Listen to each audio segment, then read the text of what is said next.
Break के बाद आपका स्वागत है। बड़ी खबर आपको बता दें, राजस्थान में पूर्ण शराबबंदी पर विचार। जी हां, बिहार गया है राजस्थान का 5 सदस्यीय दल। पूजा छाबड़ा के नेतृत्व में यह दल बिहार गया है। पूजा राजस्थान में शराबबंदी अभियान चला रही हैं। बिहार में पूर्ण शराबबंदी के असर का अध्ययन करेगी यह टीम। बिहार में 2016 से शराबबंदी लागू है।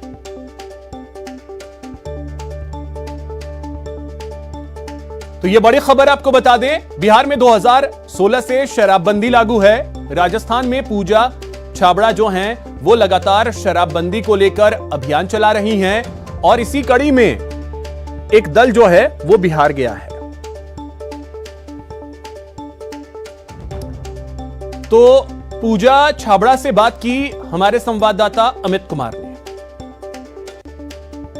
सरकार भी जो है बिहार में पूर्ण शराबबंदी जो लागू है वो लागू करने के इरादे में है और इसको लेकर के एक डेलीगेशन को बिहार भेजा है। हमारे साथ मौजूद हैं पूजा भारती छाबड़ा जी। पूजा जी, आप यहाँ आई हैं बिहार में जो पूर्ण शराबबंदी है उसका अवलोकन करने के लिए। बिल्कुल सही कह रहे हैं। राजस्थान में कई वर्षों से हम शराबबंदी आंदोलन चला रहे हैं और इस आंदोलन जब मेरे पिताजी ने चलाया था तो उन्होंने काफ़ी वर्ष आंदोलन चलाया और आंदोलन चलाते चलाते उनकी शहादत हो गई और उनकी शहादत के बाद उनकी मुहिम को गांव-गांव डाणी-डाणी तक पहुंचाने का हमने एक संकल्प ले रखा है। हम भी चाहते हैं कि राजस्थान में संपूर्ण शराबबंदी हो, क्योंकि हमारे माननीय मुख्यमंत्री अशोक गहलोत जी एक गांधीवादी मुख्यमंत्री हैं। गांधी जी के विचारों की अमल भी करते हैं और हमेशा गांधी जी को कहते हैं कि गांधी जी ने जो कहा था उस पर अमल करना चाहिए। तो हम उम्मीद करते हैं कि राजस्थान के मुख्यमंत्री अशोक गहलोत जी राजस्थान में संपूर्ण शराबबंदी लागू करें। लेकिन जब बात शराबबंदी की आती है तो बात ये कही जाती है कि शराबबंदी लागू हो जाएगी तो राजस्व का क्या होगा। काफ़ी ऐसी चीज़ें होती हैं कि अवैध शराब का कारोबार होगा और कहीं जहरीली शराब पीने से लोगों की मौतें हो जाएंगी। तो बहुत सारे सवालों का जवाब हम यहाँ पे ढूंढने आए हैं बिहार में। बिहार में संपूर्ण शराबबंदी हो चुकी है कई सालों से और कहते हैं कि बिहार में एक सफल शराबबंदी भी है। तो हम यहाँ पर बिहार में अध्ययन करना चाहते हैं कि शराबबंदी से पहले बिहार की क्या व्यवस्था थी और बिहार में शराबबंदी के बाद क्या व्यवस्था है, महिलाओं के जीवन में क्या सुधार आया है, गरीब वर्ग जो तबका होता है शराब से जो पीड़ित होता है उनके जीवन में क्या सुधार आया है। वो अध्ययन करने के लिए हमारे माननीय मुख्यमंत्री अशोक गहलोत जी के निर्देश पर आज हमारी कमेटी 5 सदस्यीय कमेटी आई है अध्ययन करने के लिए और वो अध्ययन करने के बाद जो रिपोर्ट है माननीय मुख्यमंत्री जी को सौंपी जाएगी और फिर उसके बाद निर्णय लिया जाएगा कि हमें भी राजस्थान में संपूर्ण शराबबंदी करनी चाहिए कि नहीं करनी चाहिए। तो इसी खबर पे और अधिक जानकारी के साथ सहयोगी दिनेश शर्मा जयपुर से हमारे साथ जुड़ गए हैं। दिनेश, क्या-क्या ऐसे पॉइंट्स होंगे जिसको लेकर के अध्ययन करेंगी पूजा छाबड़ा और ये जो टीम गई है वो? बिल्कुल अभिषेक, देखिए राजस्थान की अगर बात करें तो पूर्ण शराबबंदी की मांग लंबे समय से उठती रही है। पूजा छाबड़ा के जो ससुर हैं गुरुशरण छाबड़ा, उन्होंने जो है लंबे समय तक ये आंदोलन चलाया और उसके बाद पूजा छाबड़ा इस आंदोलन को आगे बढ़ा रही थी और भी कई संगठन जो है पूर्ण शराबबंदी की मांग कर रहे हैं।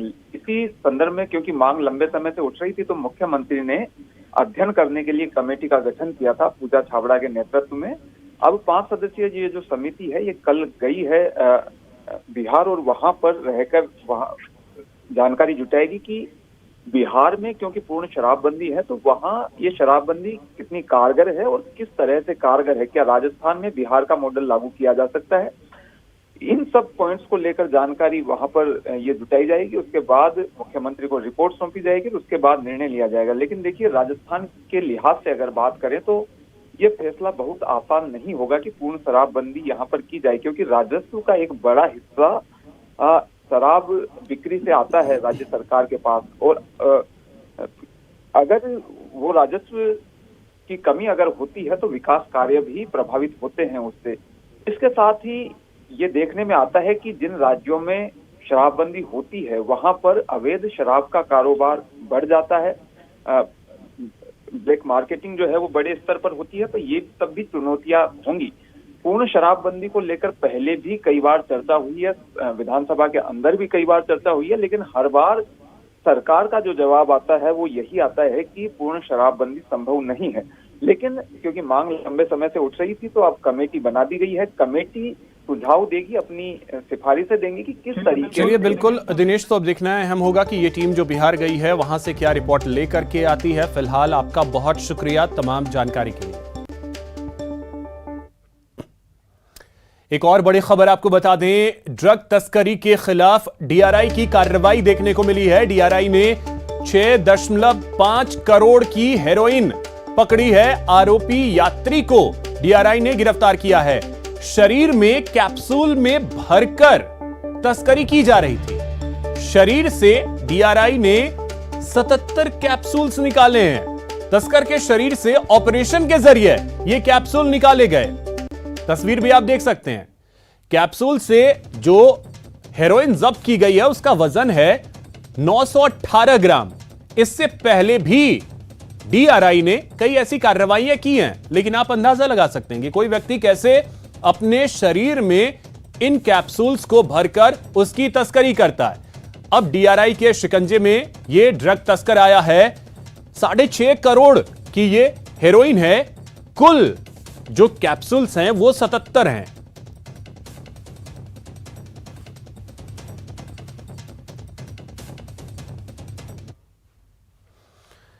सदन के बाहर कांग्रेस और बीजेपी में वार पलटवार देखने को मिला। प्रताप सिंह खाचरियावास ने बीजेपी पर हमला बोलते हुए कहा कि बीजेपी 2 टुकड़ों में बंट चुकी है। वहीं बीजेपी विधायक रामलाल शर्मा ने पलटवार करते हुए कहा कि कलह तो कांग्रेस के अंदर है, बीजेपी पूरी तरह एकजुट है। बच्चों को लेकर आए तो आप 6 महीने पहले निकाल। बीजेपी फेल हो गई, बीजेपी का फ्लोर मैनेजमेंट फेल है, बीजेपी के आपस में टकराव है, अंदर बीजेपी बिखरी हुई है। बीजेपी का एक नेता जो मुद्दा उठाता है तो दूसरा नेता उस मुद्दे का विरोध करता है, क्योंकि बीजेपी संगठित होकर डिसाइड ही नहीं कर पा रही कि उनको फ्लोर मैनेजमेंट कैसे चलना है। बीजेपी विपक्ष में फेल हो गई। पहले आज के 3 साल पहले बीजेपी ने जो टैक्स लगाए, हमने 1 भी रुपया कर नहीं लगाया, 1 रुपया। राजस्थान में सरकारी अस्पतालों में पूरा इलाज फ्री हो गया है। 10 लाख तक का चिरंजीवी बीमा योजना में इलाज फ्री। और बड़ा काम, रोजगार गारंटी कानून, शहरों में 100 दिन के रोजगार की गारंटी कांग्रेस की सरकार ने दी। इसलिए बीजेपी बहुत ज्यादा, आप ये मान के चलिए, मानसिक संतुलन इनका बिगड़ा हुआ है।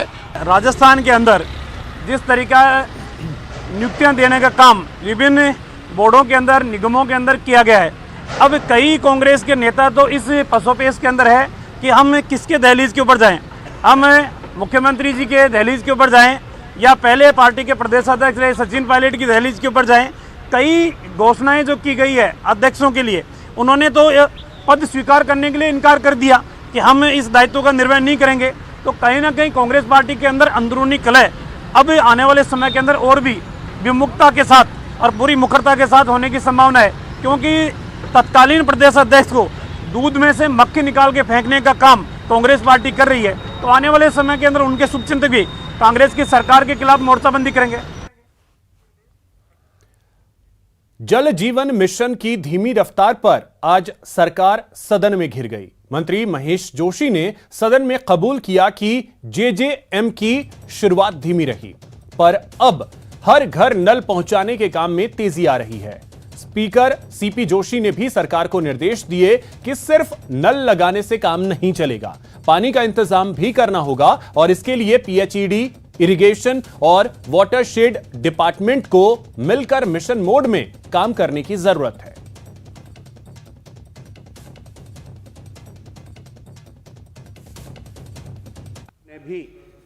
मैं एक तो ये जानना चाहता हूं कि जो हमने फिगर पढ़े हैं उस हिसाब से केंद्र ने आपको पहले साल में 1300 करोड़, दूसरे साल में 2500 करोड़ और तीसरे साल में 10,000 करोड़ रुपया आपको दिया है, ऐसा अलॉटमेंट आपको हुआ है।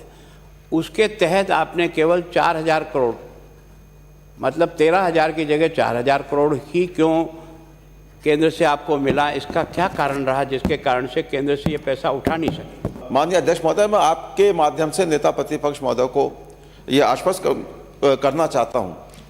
मैंने खुद स्वीकार किया कि हमारी गति शुरू में धीमी रही, उसके बहुत सारे कारण हैं, लेकिन हम उस गति को बढ़ाने का प्रयास कर रहे हैं। आपकी चिंता जो है वो निश्चित रूप से हमारे लिए एक चुनौती के रूप में है।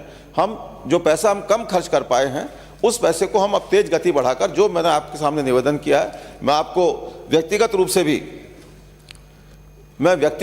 भी आपको इस बारे में कन्विंस करने की कोशिश करूंगा कि जो हमारी योजना बनी है उस योजना से आप भी संतुष्ट हो पाएंगे। वाटर से डिपार्टमेंट, इरिगेशन डिपार्टमेंट और पीएचडी डिपार्टमेंट, तीनों को मिशन मोड में अगर काम नहीं करेंगे तो हम इस व्यवस्था को नहीं कर पाएंगे। सरकार गंभीरता से सोचे कि क्या हम मिशन मोड में वाटर से डिपार्टमेंट, इरिगेशन डिपार्टमेंट और पीएचडी डिपार्टमेंट तीनों के साथ बैठकर पानी कितना उपलब्ध है, कितना पानी बरसात का हम सिंचित कर सकते हैं, कितना हम आर्गुमेंट कर सकते हैं, इस तरह से हम पूरी व्यवस्था मिशन मोड में नहीं करेंगे तो डिपार्टमेंट के हिसाब से हम समझते हैं, तो मैं समझता हूँ कि पीने के पानी का जो अलग से है वो पूरे रूप में प्राप्त नहीं कर पाएगा। इस पर गंभीरता सोचेंगे। और अब बात बूंदी की, जहां कल पूर्व मुख्यमंत्री वसुंधरा राजे केशोरायपाटन के दौरे पर रहेंगी, जिसे लेकर बीजेपी कार्यकर्ताओं ने तैयारी पूरी कर ली है। दरअसल कल वसुंधरा राजे का जन्मदिन है। वसुंधरा राजे के देव दर्शन यात्रा का दूसरा फेज भी कल से ही शुरू होगा। राजे अपना जन्मदिन पाटन में भगवान केशव राय मंदिर के दर्शन करके मनाएंगी। इस दौरान दीपदान करेंगी और जनसभा को संबोधित करेंगी। शाम को 500 फीट लंबी चुनरी चंबल को चढ़ाएंगी और 1000 महिलाओं के साथ एक जैसी पोशाक में चंबल नदी में दीपदान करेंगी। रात्रि को वहीं जैन मंदिर कैंपस में विश्राम करेंगी। 9 मार्च को सवेरे 5 बजे सबसे पहले भगवान केशव राय जी के दर्शन कर मंगला आरती करेंगी। इधर वसुंधरा राजे के दौरे को लेकर तैयारियां चरम पर हैं। चंबल नदी तट पर सभा का स्टेज तैयार किया जा रहा है। सभा स्थल पर टेंट लगवाने का काम जोरों से चल रहा है। पूर्व बीजेपी प्रदेश अध्यक्ष अशोक परनामी, पूर्व मंत्री राजपाल सिंह शेखावत, यूनुस खान सभा स्थल की तैयारियों का निरीक्षण कर उसे अंतिम रूप दे रहे हैं। वसुंधरा राजे जी यहाँ पे आ रही हैं। पहले वो अपने पाठ पूजा करेंगी पूरी। पाठ पूजा के बाद यहाँ पे लोगों का अभिवादन स्वीकार करेंगी। उसके बाद 500 मीटर की चुनरी चंबल नदी पे चढ़ाई जाएगी और उसके बाद शाम को दीपदान का कार्यक्रम है और विशाल आरती का यहाँ पे कार्यक्रम है जो पूर्व मुख्यमंत्री आदरणीय वसुंधरा राजे करेंगी। और पूरे हाड़ौती में कार्यकर्ताओं में इस बात को लेकर उत्साह है। भारी संख्या में यहाँ पर कार्यकर्ता आएंगे, लोग आएंगे। जोधपुर से पूर्व मुख्यमंत्री वसुंधरा राजे के जन्मदिन में शिरकत करने के लिए बीजेपी से जुड़े और वसुंधरा खेमे के समर्थक लोगों ने 12वीं रोड से जयघोष के साथ रवानगी की। जोधपुर की 10 विधानसभाओं से 5000 की संख्या में पूर्व मुख्यमंत्री वसुंधरा राजे के जन्मदिन पर केशोरायपाटन में शामिल होने का दावा किया गया है। जोधपुर के डीपीएस चौराहे पर एकत्रित होकर बीजेपी से जुड़े लोगों ने वसुंधरा राजे जिंदाबाद के नारे लगाए और छोटे बड़े वाहनों से केशोरायपाटन के लिए रवाना हुए।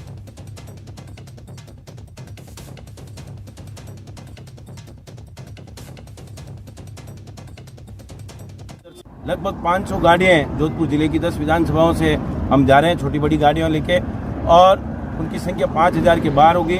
सभी वरिष्ठ जन का नेतृत्व है। हम सब कार्यकर्ता एक साथ मिलकर वसुंधरा राजे जी को केशवरायपाटन जाके उनको जन्म दिवस की बधाई देंगे और भारतीय जनता पार्टी के कार्यकर्ता उस देव दर्शन यात्रा से वसुंधरा जी के नेतृत्व में पुनः राजस्थान में भारतीय जनता पार्टी की सरकार बने।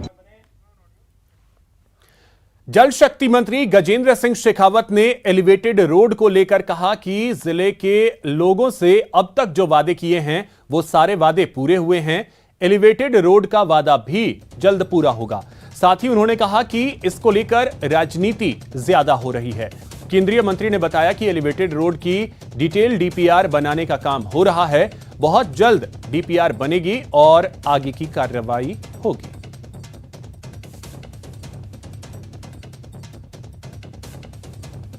मैंने जोधपुर के लोगों से वादा किया है और अब तक जो किया है वो वादे सारे पूरे हुए हैं। निश्चित रूप से ये एलिवेटेड रोड भी बनेगी।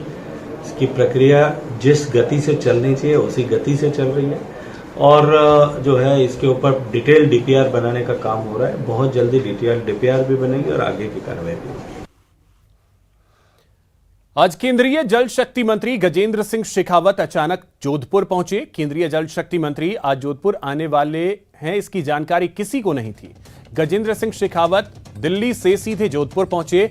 यहां उन्होंने अपने निवास पर आमजन से मुलाकात की, जिसके बाद अपने परिचित के यहां शोक सभा में भाग लेने पहुंचे और दिवंगत के प्रति संवेदनाएं व्यक्त की। इसके बाद शेखावत ने ग्रामीण क्षेत्रों में आयोजित कई मांगलिक कार्यक्रमों में भी हिस्सा लिया।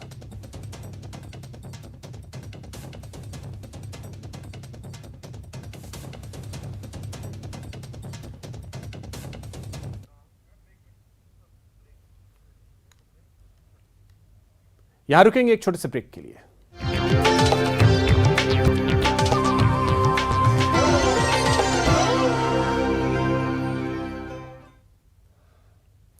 ब्रेक के बाद आपका स्वागत है। मिशन वतन वापसी जारी है। यूक्रेन के पड़ोसी देशों से 7 विशेष विमान से 1314 भारतीय वापस लौटे। आपको बता दें कि अब तक 17,400 से ज्यादा भारतीय स्वदेश लौट चुके हैं। नागरिक उड्डयन मंत्रालय ने इसकी जानकारी दी।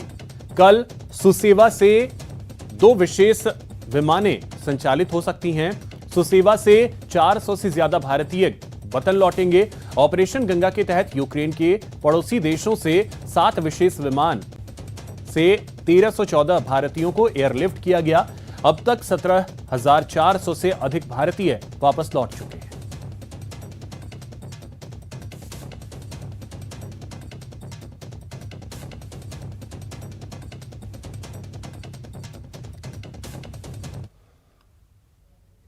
अब बात भीलवाड़ा की, जहां ईमान बेचने वाले अधिकारियों पर एसीबी की लगातार कार्रवाई जारी है। जिले में एसीबी भीलवाड़ा टीम ने एक साथ 2 अधिकारियों को अलग अलग कार्रवाई में घूस लेते रंगे हाथों दबोचा है। भीलवाड़ा एसीबी के एएसपी बृजराज सिंह चारण के नेतृत्व में एसीबी की 2 टीम ने आसिंद नगर पालिका के ईओ और बदनौर के थाने के हेड कांस्टेबल को रिश्वत लेते हुए पकड़ा।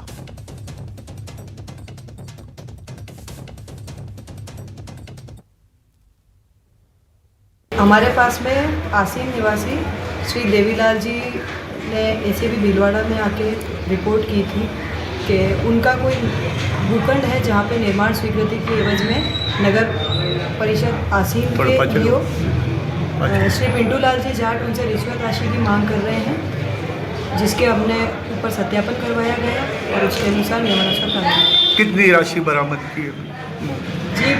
पूरी कार्रवाई के अंदर पूरी रिश्वत राशि की मांग 1.5 लाख की गई थी, जिसके अंदर 1 लाख रुपए आरोपी द्वारा पहले ही लिए जा चुके हैं और आज 50,000 रुपये रिश्वत राशि लेते हुए आरोपी को गिरफ्तार किया। और अब बात झालावाड़ की, जहां पॉक्सो कोर्ट संख्या 1 ने आज एक बड़ा फैसला देते हुए 6 साल की बच्ची से दुष्कर्म कर उसकी गला घोंटकर हत्या करने के मामले में दोषी युवक लालचंद बैरागी को फांसी की सजा सुनाई। साथ ही दोषी पर 20,000 रुपए का जुर्माना भी लगाया।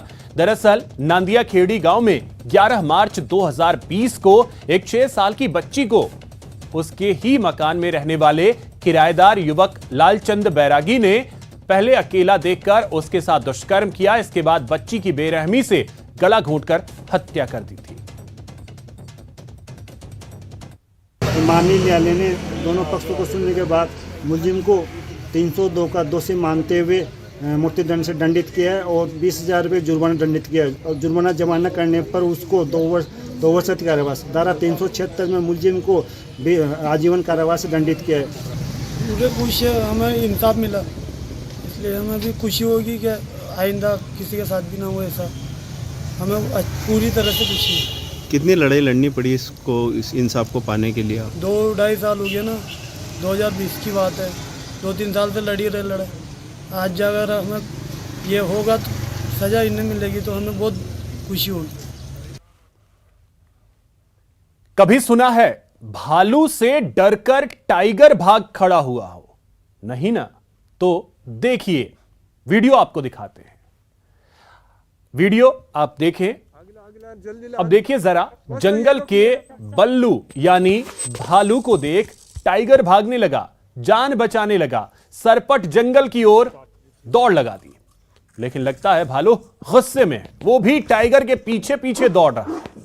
दरअसल रणथंभौर के जोन नंबर 2 में आज दोपहर की सफारी के वक्त एक भालू जब पहाड़ी से नीचे उतर रहा था, उसी दौरान टाइगर ट्रैक पर चहलकदमी कर रहा था। टाइगर को देखते ही भालू को कुछ ऐसा गुस्सा आया कि उसके पीछे दौड़ पड़ा।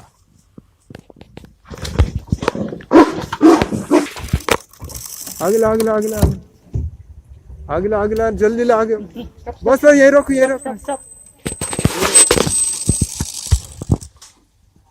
वाह, this is shot which you are